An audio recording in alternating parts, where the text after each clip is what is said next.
God of War 4. Yeah, I know I'm about 2 years late to the party, but this game is honestly painful to sit through, painful to play through, etc. And as you can already tell, I don't like this game. But do I consider overpraised trash or a worthwhile treasure? Let's find out! So God of War 4 is an action-adventure hack-and-slash game developed by Santa Monica Studios and was released for the PlayStation 4 in spring of 2018. This is the 8th game in the God of War franchise and is the sequel to the 2010 God of War 3. Instead of being in Greek mythology, we're in Norse territory since, Kratos basically doomed humanity because of his raging hate boners against the gods of Olympus. Now, I will go over the story, but to be honest, the story is capable of putting me to sleep. I'm pretty sure this is the cure for anyone with insomnia. It's that boring. So the story goes something like this. Kratos and his son Atreus, or as most like to call him Boy, are going to spread Faye's ashes since she died.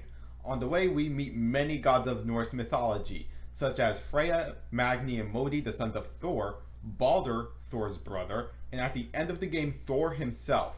We also have the two dwarves, Brock and Sindri, the World Serpent, and Mimir.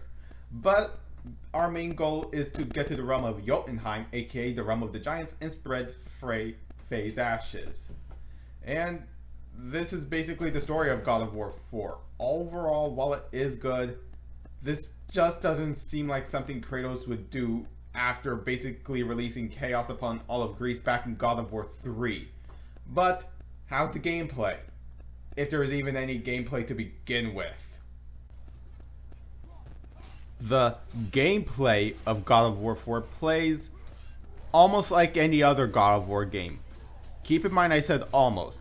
As you can see, this is not like a traditional God of War game. Instead, we have an over-the-shoulder third-person game attempting to either get their audience to cry or just bore them to death.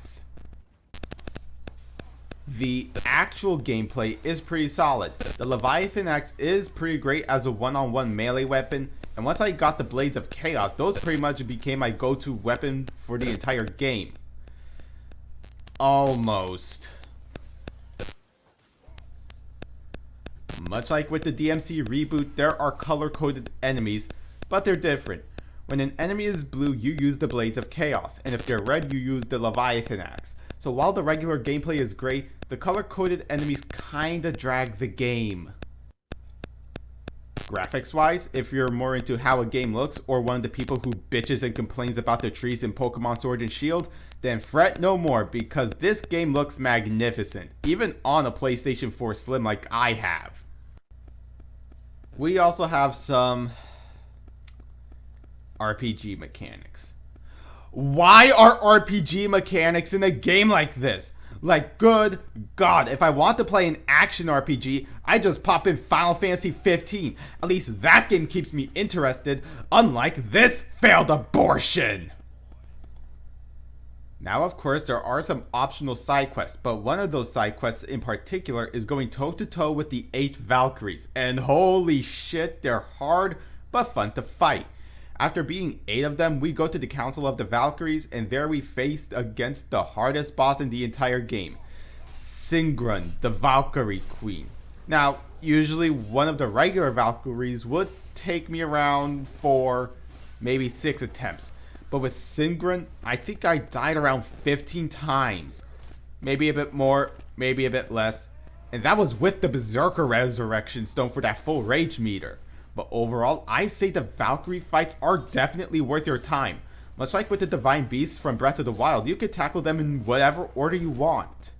Personally, I just take out the Valkyries that are in the given area, with Midgard holding 4, while other realms only have 1. Unfortunately, because they're that fun to fight. So that's the gameplay of God of War 4. While it is pretty damn great to play, it felt so rare that I just didn't care about it.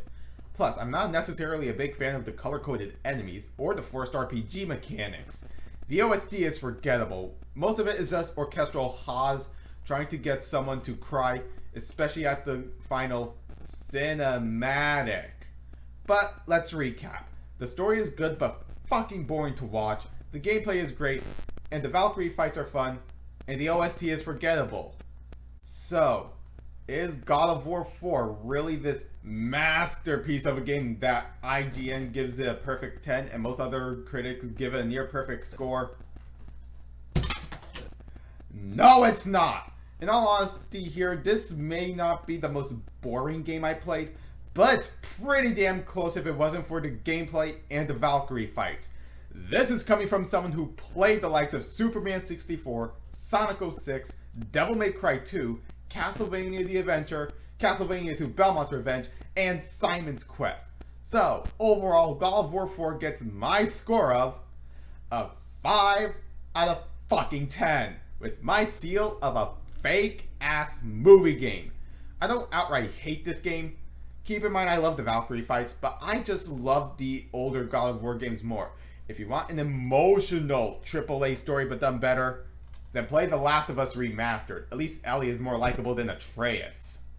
I bet I'll make tons of enemies from this one video alone. But I don't give a shit and I'm sticking with my opinions.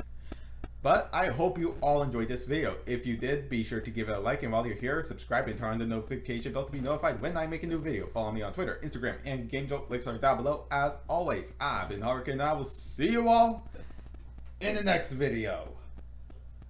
Take care, everybody.